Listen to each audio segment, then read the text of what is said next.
Hello everyone, this is Rupesh Mishra and I welcome you all to your channel that is MathWath। चलिए उसी series को continue रखते हैं जहाँ पे हम लोग डायनेमिक्स का सेकंड चैप्टर और उसके न्यूमेरिकल कर रहे थे। ठीक, चलिए जो नेक्स्ट न्यूमेरिकल है उस पर बात करते हैं। ठीक है, so the example number 6 is what one end of an elastic string is fixed and to the other end is fastened a particle. Fastened मतलब ये होता है बांधना ही होता है। ठीक है, fastened a particle heavy enough to stretch the string to double its natural length. ठीक है, मतलब सीधी सी बात है, अगर कोई स्ट्रिंग है, मान लेते हैं एक तार है जिसे हमने फिक्स ऐसे कर लिया, एक ऊपर साइड में फिक्स कर रखा है यहाँ पर। ठीक है, मान लेते हैं ये इसकी लेंथ जो नेचुरल लेंथ है वो ए है, स्मॉल ए गिवन है ना, नेचुरल लेंथ बोला है। अब इसके यहाँ पर दैट इज़ अगर इसे ए पॉइंट हम नाम दे दें तो यहाँ पे एक पार्टिकल बांधा है। ठीक है, कुछ वेट बांध दिया है कह रहा है कि विच इज़ हैवी इनफ, इतना इनफ है, मतलब इतना हैवी है वो कि उसको जो तार है या वायर है उसको वो खींच करके और लंबा कर देता है। और खींच करके लंबा कितना कर देता है, यहाँ डबल इट्स लेंथ, मतलब जितनी जो वायर था उसका डबल लेंथ कर देता है। मतलब ए ऊपर तो ए नीचे भी रहेगा, यहाँ से यहाँ तक। मान लेते हैं ये बी पे पहुंच जाता है। ठीक है, ए पे था फिर बी पे पहुंच गया। ठीक, अब इस समय तो ये रुका रहेगा भाई, है ना। तो एक तरीके से बात की जाए तो यहाँ पर जब बी पर वो रुका हुआ है, लटकाने की वजह से उसकी लेंथ थोड़ी बढ़ गई, तो बी पर एक टेंशन लगा होगा, टेंशन ऊपर की तरफ लगा होगा, है ना। टेंशन एट बी जो होगा, एक ऊपर तरफ खिंचाव होगा ज़रूर, जिसकी वजह से वो बी पर रुका हुआ है। यहाँ पे इक्विलिब्रियम पोजीशन है, इस बी पॉइंट पे इक्विलिब्रियम किसकी वजह से है, इक्विलिब्रियम दो चीज़ों की वजह से। पहला तो टेंशन जो ये लग रहा है टीबी मान लेते हैं थोड़ी देर के लिए, ठीक। और एक वेट लग रहा है जो नीचे की तरफ है, एम मान ले, जो वेट अपने एम ले रखा होगा बाई चांस, अगर मास एम ले ले तो वेट एम जी नीचे की तरफ लग रहा है, वर्टिकली डाउनवर्ड्स। ठीक है, रुका हुआ बी पर वो इसलिए है क्योंकि ऊपर का फोर्स और नीचे का फोर्स बराबर होगा। अगर ऊपर का फोर्स और नीचे का फोर्स में कोई भी ज़्यादा या कम होता, लेट से अगर जो वेट होता वो ज़्यादा होता तो और नीचे जाता। ठीक है, और अगर ऊपर का फोर्स होता तो फिर वो ऊपर खिंचाव ज़्यादा होता, सिंपल सी बात है। अब ये रुक गया है, इसका मतलब क्या है, ये इक्विलिब्रियम में है, रेस्ट पे है। ठीक है, तो ऐसे में अगर हम बात करें एट बी, कुछ चीज़ें यहीं पे बात करते चले जाते हैं। एट बी की अगर बात करें तो जो टी बी है, मतलब टेंशन है, वो वहाँ पर वेट यानी एम जी के बराबर होगा, तभी इक्विलिब्रियम में है भाई। ठीक है, और आपको हुक्स लॉ का इस्तेमाल करना हमने बताया है। हुक लॉ क्या करता है, किसी भी पॉइंट पर अगर इक्विलिब्रियम में टेंशन आ रहा है तो टेंशन निकालने का एक तरीका होता है, हुक ने बताया था, हुक्स लॉ। हुक ने बताया था कि अगर उस पॉइंट पे कोई टेंशन है, so that tension will be equal to what, lambda modulus of elasticity into change in length. उसकी वजह से कितना चेंज आया लेंथ में भाई, लेंथ कितनी बढ़ गई, उस वेट की वजह से लेंथ बढ़ गई, है ना। सो ए लेंथ बढ़ी हुई लेंथ और डिवाइडेड बाई नेचुरल लेंथ, तो नेचुरल लेंथ भी ए ही थी। तो एक तरीके से देखा जाए तो ये लैम्डा ही आ गया। और आप चाहो तो ये एम जी के इक्वल इसे कर सकते हो, क्योंकि भाई देखो ना, ये भी वही है, ये भी वही है और ये भी वही है। You can take it as equation number 1। So lambda is equal to आपका एम जी आ गया यहाँ से देखा जाए तो, है ना। So lambda is equal to m g, इसे आपको आगे के लिए यूज़ करना है। ठीक है, और यहाँ से ये एम सी क्यू भी बन सकता है। मैंने लिख दिया lambda is what modulus of elasticity, lambda को लिख लीजिएगा। यहाँ पे एमसीक्यू कैसे आ सकता था, यही सेम क्वेश्चन होता and you will be asked that prove that या यू कैन से दैट कि what is the value of modulus of elasticity. चार उन्होंने ऑप्शन दे दिए होंगे, एक दे दिया होगा एम जी, एक दिया होगा 2 mg, एक दिया होगा 3 mg, एक दिया होगा 4 mg। तो ये एम जी के इक्वल हो गया। तो मतलब ये आप यहाँ पे मैं स्टार बना दे रहा हूँ for your MCQ point of view और mid term point of view, ये क्वेश्चन पूछा जा सकता है। ठीक है, अच्छा भाई, अब देखिए लैम्डा तो आ गया। ठीक है, मॉडुलस ऑफ इलास्टिसिटी तो वो तो पूरे के पूरे स्ट्रिंग में सेम रहेगा ही, तो हर जगह यूज़ हो सकता है। ठीक है, अब क्या कह रहा है देखिए, उसके बाद ये इतना तो कैलकुलेशन थोड़ा सा हो गया। फिर बोला है कि the string is drawn vertically down, कह रहे कि स्ट्रिंग को और नीचे खींचा जा रहा है वर्टिकली। ठीक है, नीचे लेके आ रहा है और नीचे आ रहा है, खींचा जा रहा है, ठीक है, और खींच करके till it is 4 time it's natural length, मतलब ये जब तक अपनी नेचुरल लेंथ का 4 टाइम ना हो जाए, मतलब आप समझ पा रहे हैं इसको, लेट से यहाँ तक खींच के लेके गए हम लोग, ये नीचे तक, और ये कौन सा पॉइंट है, और देखिए इसे कब तक खींचा गया है, जब तक ये अपने नेचुरल लेंथ का 4 टाइम्स ना हो जाए। तो नेचुरल लेंथ कितनी थी, ए, तो अब ये कितना हो जाएगा, देखिए 2a तो ऊपर है ही, तो 2a और नीचे हो जाएगा, है ना भाई, तभी तो ये नेचुरल लेंथ का 2a तक 4 टाइम्स तक चला गया, है ना, क्या है नेचुरल लेंथ का डबल, ऐसे तो बोला है, नहीं सॉरी 4 टाइम्स बोला है, ठीक है, ये 4 टाइम्स हो जाता है नेचुरल लेंथ का, ठीक है, ठीक है भाई। अब मान लेते हैं ये पॉइंट हमारा सी है, इसे सी पॉइंट नाम दे देते हैं। अब सुनिए मेरी बात, सिंपल सी, जब आप उसे खींच करके नीचे ला रहे थे बी पर तो वो इक्विलिब्रियम में था, रुका हुआ था, लेकिन जब आप नीचे ला रहे थे तो एक और टेंशन यहाँ पे बना, एक और टेंशन बना जिसे आप टीसी कह सकते हो, ठीक है, और जब आप इसे बी से नीचे की तरफ खींच के ला रहे थे तो मान लेते हैं थोड़ी देर के लिए एक समय पे हमारा जो पार्टिकल है वो यहाँ पे है, इस पॉइंट पे मान लेते हैं, इसका कुछ नाम दे देते हैं पी पॉइंट, और इस पी पॉइंट की बी से जो डिस्टेंस है वो हम थोड़ी देर के लिए एक्स ले लेते हैं, मतलब यहाँ से लेकर के यहाँ तक की जो डिस्टेंस है पी तक की, बी से पी तक की, जहाँ से नया टेंशन हमारा बनना शुरू हुआ है वो एक्स लेंथ है। सो अब अगर हम बात करें फॉर पॉइंट सी तक लेके गए ना हम लोग, ठीक ना, और क्या बोला है, देन लेट गो, सी तक लेके गए और फिर छोड़ दिया, मतलब यहाँ से लेके यहाँ तक खींचा और फिर छोड़ दिया, तो सीधी सी बात है ऊपर का जो टेंशन लग रहा होगा वो उसे खींचेगा ऊपर की तरफ, क्या, ठीक है भाई, तो ऊपर की तरफ जब वो खींचेगा तो क्या होगा, बी पर तो वो इक्विलिब्रियम में था, तो बी तक तो आएगा तो अच्छी बात है, लेकिन बी से जैसे ही वो ऊपर उड़े, जैसे ऊपर ही उठेगा ये, वैसे बी के अक्रॉस ये तो क्या करने लगेगा, सिंपल हार्मोनिक मोशन करने लगेगा, ठीक है। तो अभी देखिए ऑटोमेटिक सिंपल हार्मोनिक मोशन की इक्वेशन आएगी, और तो जब आ जाएगी तो ऑटोमेटिक प्रूव्ड हो जाएगा कि ये सिंपल हार्मोनिक मोशन है। अच्छा, तो वहाँ से हमको कई सारी चीज़ें फाइंड आउट हो जाएंगी, लेंथ मिल जाएगी, टाइम पीरियड मिल जाएगा, बहुत कुछ मिल जाएगा, ठीक है। तो अभी बात करते हैं, देखिए अब बात करते हैं जो जब हम लोग इसे बी से नीचे के लिए की तरफ लेके जा रहे हैं तो हम खींच रहे हैं ना भाई, अब मोशन की बात हो रही है ना, अब यूजिंग इक्वेशन ऑफ मोशन कर देते हैं, using equation of motion, equation of motion का इस्तेमाल करें तो न्यूटन ने दिया था भाई, न्यूटन ने बोला था जो आप जिस भी मास को ले जा रहे हो उस मास का जो एक्सेलरेशन हो, लेट से एक्स डबल डॉट हो, तो वहाँ पे दो तरीके के फोर्स यहाँ पे भी लग रहे हैं, एक mg नीचे लेके जा रहा है, और जो इसका टीसी है जो ऊपर की तरफ टेंशन खिंचाव हो रहा है, जब आप खींच के नीचे ले जा रहे हो तो ऊपर भी तो खिंचाव होगा, तभी तो भाई रुक जा रहा है, वो नीचे को जा रहा है।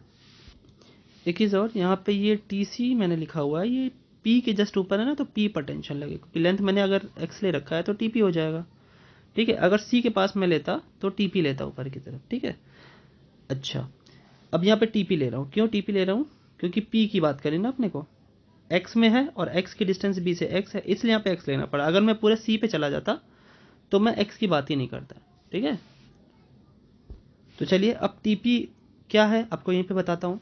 देखिए टीपी क्या है, पी पॉइंट कहाँ पे है, यहाँ पे है, और पी पे जब आप पहुंचे थे तो कितना चेंज, लेंथ में चेंजमेंट कितना आया था भाई, नेचुरल लेंथ के बाद कितना कितना चेंजमेंट आया, एक तो यहाँ से यहाँ तक ए आया और फिर यहाँ से यहाँ तक एक्स आया, तो ए प्लस एक्स चेंजमेंट आ जाएगा अगर हम टीपी की बात करें, है ना। अगर हम यहाँ पे लिखे where TP is equal to,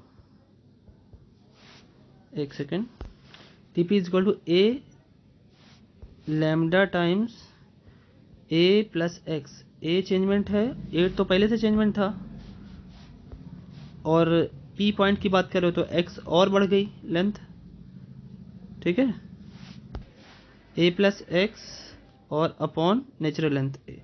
तो यहाँ पे टीपी की वैल्यू उठा के हम रखेंगे, चलिए रखते हैं। सो होगा क्या, m x double dot is equal to m g minus lambda times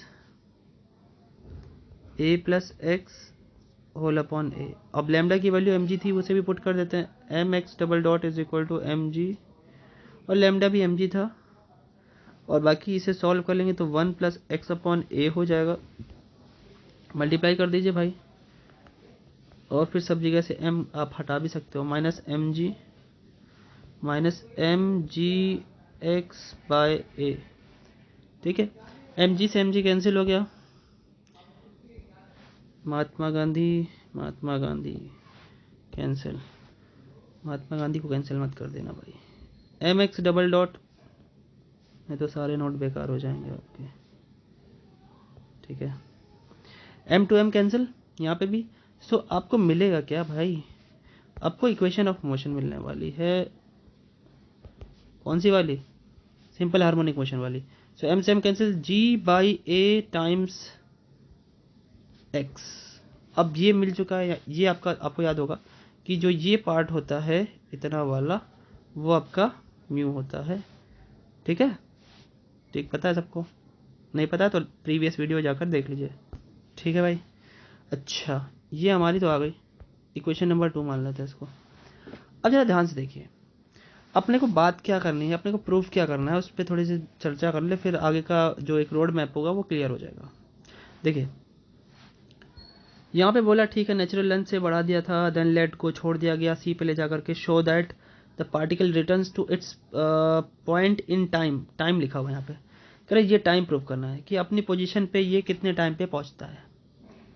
ठीक है, अपनी पोजीशन पे पहुंचने के लिए इसको कितना टाइम लगता है, मतलब कौन सी पोजीशन, अरे भाई ए जो इसकी पोजीशन थी ना जहाँ से इसको लटकाया गया था, उस पोजीशन की बात कर रहे हैं। मतलब नेचुरल लेंथ के बाद ए पे जब था वो, ए से गया नीचे सी तक और सी से वापस आया ए तक, तो ए से सी जाना और सी से ए तक जाना, दो टाइमिंग जो इसकी लग रही है वो हमें बतानी है, दोनों ऐड करके।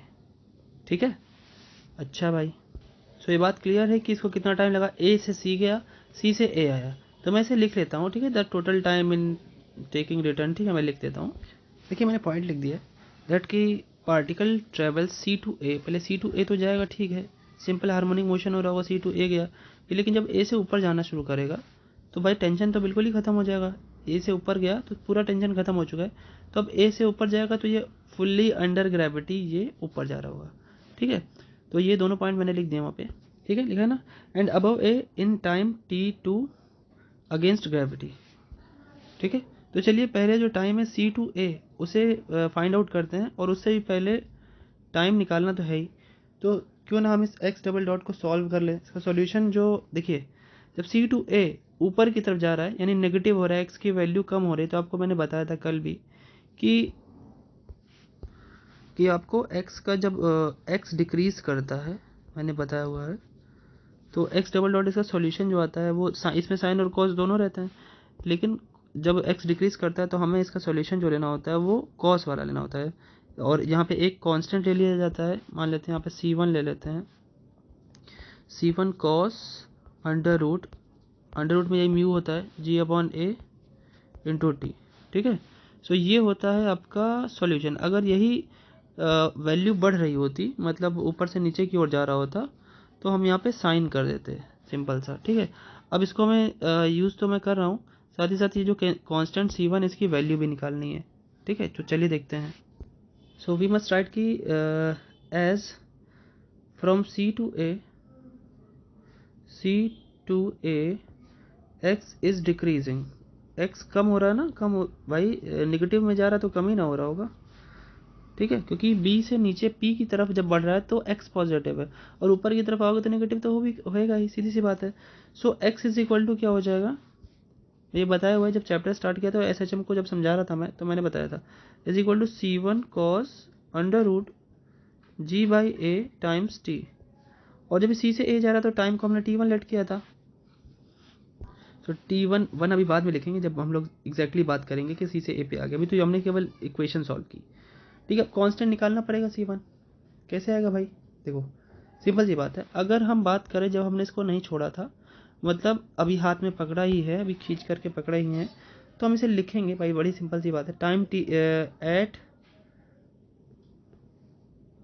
Time t is equal to 0, जब टी 0 होगा तो एक्स वहाँ पर कितना होगा, एक्स की वैल्यू देखिए सी की बात कर रहा हूँ, जब आपने सी पे अभी पकड़ के रखा ही है, तो एक्स की वैल्यू तो भाई बी से मेजरमेंट की गई है, तो बी से मेजर आप करोगे सी तक की लेंथ कितनी है 2a है, तो वहाँ पे हम क्या रख देंगे, जब टाइम हमने बिल्कुल नहीं यूज़ किया है, जब अभी हमने हाथ में ही पकड़ रखा है, तो हमारी जो x की वैल्यू है वो कितनी है, 2a है।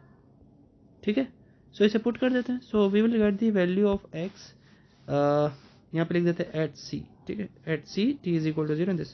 सो c को थोड़ा सा बड़ा बना दो भाई, at c t is equal to 0 and x equal to, ठीक है। So x is equal to 2a is equal to c1, तो ठीक है, और टाइम हमारा 0 है, that is g by a times 0, तो cos 0 की value 1, that means overall c1 की वैल्यू 2a आ गई। और इसे आप जब पुट करोगे then you will get, if this equation is equation number 3, I think equation number 3, so put in 3 में रख देते हैं। so हमारा x कितना आ जाएगा, x is equal to 2a cos under root g by a into t. ठीक है, सो ये तो x तो आ गया भाई, अच्छी बात है। ठीक है, जो b से p तक की डिस्टेंस थी वो आ गई, x की वैल्यू आ गई। अब एक काम और करते हैं, क्या, अब हम जब बात कर रहे हैं तो हम एक बार इसको डिफरेंशिएट भी कर लेते हैं, जिससे कि हमें एक वेलोसिटी भी मिल जाए। और ये वेलोसिटी कहाँ पे होगी भाई, जब आप C से A पे जा रहे हो, तो A पे जब पहुंच रहे होगे, at A the velocity is, velocity क्या होगी, यही, इसको डिफरेंशिएट कर दीजिए आप, सिंपल, ये जो x है ना इसको डिफरेंशिएट कीजिए, x dot is equal to 2a, तो 2a रहेगा, cos का डिफरेंशिएशन माइनस साइन हो जाएगा, minus sine under root g by a into t, और फिर भाई अंदर का जो cos के अंदर का जो मटेरियल उसका भी तो डिफरेंशिएशन होगा, तो सिंपल क्या आ जाएगा, इंटू में अंडर रूट g बाई ए।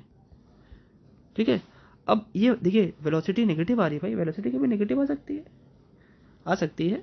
ठीक है, कैसे आ सकती है, माइनस का मतलब ज़्यादा कुछ नहीं होता, उसकी डायरेक्शन की बात हो रही होती है, इसका मतलब डायरेक्शन ऊपर की तरफ है ना, डायरेक्शन जो है वेलोसिटी की डायरेक्शन ऊपर है, और हमारा जी जो ट्रेवल कर रहा है वो नीचे की तरफ है, जी नीचे की तरफ लग रहा है, दैट्स वाई ऐसे लिखा है। इसे थोड़ा सॉल्व करें अगर आप, सो ज़रा देखें, तो अंडर रूट ए से अंडर रूट ए कैंसिल हुआ, अंडर रूट ए हो गया। सो फाइनली आप लिखना चाहो तो इसे ऐसे लिख सकते हो, that x dot is equal to minus 2 under root a g, भाई कॉस को बाद में लिखूंगा ना तो ठीक रहेगा, इन sin under root g by a into t. ठीक है, ये क्लियर है भाई, ठीक, ये वेलोसिटी एट ए है, इसको आप वी ए भी लिख सकते हो। ठीक, इसे भी बॉक्स में मैं कर दे रहा हूँ। ठीक, वेलोसिटी एट ए है ये, ठीक है भाई। अच्छा, अब देखिए टाइम की बात कर लेते हैं, इसे इक्वेशन 4 और 5 मैंने मान लिया। देखिए मैं टाइम की बात कर रहा हूँ, सिंपली टाइम जो निकालना था, time from a to c, sorry c to a, c to a की अगर बात कर रहा हूँ, तो ऐसे में जो हमारा x है वो, उसकी वैल्यू हम इक्वेशन नंबर 4 की बात कर रहे हैं, अगर using equation number 4, so x is equal to, भाई x नीचे था, आपको याद दिलाता हूँ, दिखा देता हूँ, b से जस्ट नीचे की तरफ x था ना p पे, और b से जब अगर आप ऊपर a तक जाओ, लेट से b से a तक जाओ, तो वही x हमारा नेगेटिव हो जाएगा, कितना नेगेटिव होगा, माइनस a। ठीक है, सो हम लोग अब x की वैल्यू, अगर हमें a पे पहुंचना है तो x की वैल्यू हम माइनस a पुट कर देंगे। ठीक है, कि जो कि जस्ट अपोजिट है ना, b से ही तो मेजर कर रहे थे। अब जैसे आप यहाँ पर इस इक्वेशन में x is equal to minus a रखोगे, सो होगा क्या, माइनस a, और a तक पहुंचने में टाइम कितना लगा, t1, 2a cos under root g by a into t one. ठीक, अब इसे सॉल्व कर लेते हैं, जो जो कैंसिल हो सकता है, जितना सॉल्व हो सकता है, ए से कैंसिल हो गया, ठीक, ए से कैंसिल हो गया। अब यहाँ से टी1 के अलावा बाकी सब, सॉरी टी1 ये पूरा तो ब्रैकेट में है ना भाई। ठीक है, अब जो ट्रांसफर करना है, -1/2 एक साइड हो गया, और cos under root g by a into t one एक तरफ हो गया। चलिए लिख लेते हैं, देखिए ठीक है। अब ऐसे में जो -1/2, भाई आप बताइए, कॉस पहली बात तो सेकेंड क्वाड्रेंट में नेगेटिव होता है, ठीक है, और 1/2 कब आता है, 1/2 कब आता है, 120 डिग्री पे। ठीक है। So you can write it as cos 2π/3, या 120 डिग्री को आप 120 डिग्री इंटू π/180 करोगे तो 2π/3 आ जाएगा। सो ऑन कंपेयरिंग, जैसे आप कंपेयर करोगे you will get the T1 root g/a is equal to 2π/3. So you will get that T1 is what? T1 की वैल्यू अगर एकदम सिंपली अच्छे से लिखी जाए तो 2π/3, और ये उल्टा हो जाएगा √a/g। सो T1 की वैल्यू तो आ गई, ठीक है, T1 तो आ गया भाई, T1 मतलब a to c। अब एक चीज़ और भाई, रुक तो जाएगा नहीं अभी, है ना। जब वो नीचे से ऊपर की ओर जा रहा होगा तो a तक तो समझ में आता है कि a तक क्या था, देखिए दिखाता हूँ एक बार फिर से। जो a तक था भाई, भाई खींचा आपने c तक और उसका छोड़ा, ए तक तो गया उसमें टेंशन की वजह से, लेकिन ए पे तो वो आ गया अपने सिंपल पोजीशन पे, मतलब स्ट्रिंग ही बचा सिर्फ। तो अब ओ से, या ओ नहीं लिखा मैंने, ओ है ये, ओ से ए तक तो वो नेचुरल लेंथ ही है उसका, ठीक है। तो अब ये ए से ऊपर अगर जाएगा तो ये सिंपल सी बात है, ये फ्री मोशन करेगा, मतलब समझ रहे ना, अंडर ग्रेविटी की बात करेगा। अब तो भाई अब ए से ऊपर कितना ऊपर जाएगा वो पता करना है, तो उसके लिए हमें क्या करना पड़ेगा, सिंपल लॉ ऑफ मोशन जो होता है, जो न्यूटन्स लॉ ऑफ मोशन है, 3 है, उनमें से कोई एक लगाना है। अब ऊपर कितना जा रहा है, कुछ हाइट तक जाएगा, ठीक है, बताते हैं, देखिए। सो अब क्या करेंगे, नाउ पार्टिकल बोल सकते हो या मास बोल सकते हो, पार्टिकल गोज अबव ए, है ना, अबव ए के ऊपर जाएगा विद नो टेंशन, मतलब टेंशन के बिना जाएगा, ठीक है। ऊपर लोग बिना टेंशन के ही जाते हैं फिलहाल, यहाँ सब टेंशन यही रह जाती है। तो जब तक जिंदा हो टेंशन मत लो, ठीक है, टेंशन लेने का कोई फ़ायदा नहीं है, और नहीं तो आप अपनी ज़िंदगी ख़राब कर रहे होते हो। ओके, तो गम न कर ज़िंदगी में क्या होगा, गम न कर ज़िंदगी में क्या होगा, कुछ नहीं होगा तो तजुर्बा होगा, ठीक है, हार तो कभी नहीं होती। सो IIT JAM क्वालिफाई करने के बाद भी कॉलेज नहीं लिया मैंने, तो कोई बात नहीं, मैंने नहीं लिया, कुछ तजुर्बा हुआ उससे, कुछ सीखा मैंने, ठीक है। FCAT का प्री क्वालिफाई करके SSB के लिए कॉल आया, नहीं गए, कुछ चीज़ें सीखी, नहीं मन था, नहीं गए, सिंपल पेपर देकर चले आए, ठीक है। सो उससे मतलब नहीं है, चीज़ें सीखी गई हैं तो कम से कम ये तो है हम सबको डिलीवर कर सकते हैं, ठीक है। सो गम नहीं करना है, सीखते चलना है, टेंशन बिल्कुल नहीं लेना है। सो वी वर वेयर, हाँ क्वेश्चन पे आता है। Now particle goes above a with no tension, tensionless हो जाएगा तो फ्री। अब ये अंडर ग्रेविटी काम करेगा, अंडर ग्रेविटी काम करेगा तो भाई सीधी सी बात है, क्या velocity at a, v at a क्या था भाई, देखिए वेलोसिटी जो ए पे होगी, मतलब खींचकर जब वो ए तक जा रहा था तो जो ए पर वेलोसिटी आई थी उसी वेलोसिटी से वो ऊपर जाएगा, धीरे धीरे कम होगा भले ही। तो वेलोसिटी एट ए जो होगी, विच इज़ वी ए कह सकते हो आप, ठीक है, जो हम लोगों ने एक्स डॉट निकाला था भाई, अरे अभी यही तो था, ये क्या है, इक्वेशन नंबर 5, ठीक है, इक्वेशन नंबर 5 यही तो है, at a the velocity is, ठीक है। सो लिख लेता हूँ मैं इसे वी ए लिख दूँ, कोई दिक्कत नहीं है, ठीक है, v a is equal to, ठीक है, और वहाँ पर टाइम उसको T1 लगा था। तो अब देखिए जरा ध्यान से, अगर आप इसकी वैल्यू देखना चाहते हैं √g/a इंटू T1, तो ये इसकी वैल्यू दी तो है 2π/3, तो 2π/3 से भी आप पुट कर सकते हो, रख दो जरा यहाँ पे, ठीक है। जैसे आप पुट करोगे तो वी ए क्या आएगा भाई, -2√ag और साइन इंटू 2π/3, साइन 2π/3 यानी साइन 120 डिग्री, साइन 120 डिग्री मतलब साइन 90 + 30, 90 + 30 मतलब सेकेंड क्वाड्रेंट, और वो हो जाएगा कॉस में चेंज, cos 30 हो जाएगा, cos 30 √3/2 होता है। सो ओवरऑल -2√ag cos 30 की वैल्यू √3/2, जो कैंसिल हो रहा है कैंसिल कर दीजिए, तो -√3ag हो जाएगा, ठीक है, ठीक भाई। सो वेलोसिटी एट ए अब नंबर्स में आ गई, ठीक है, नंबर्स में आ गई, अच्छी बात है भाई, इसका यूज़ हो जाएगा भी बढ़िया से।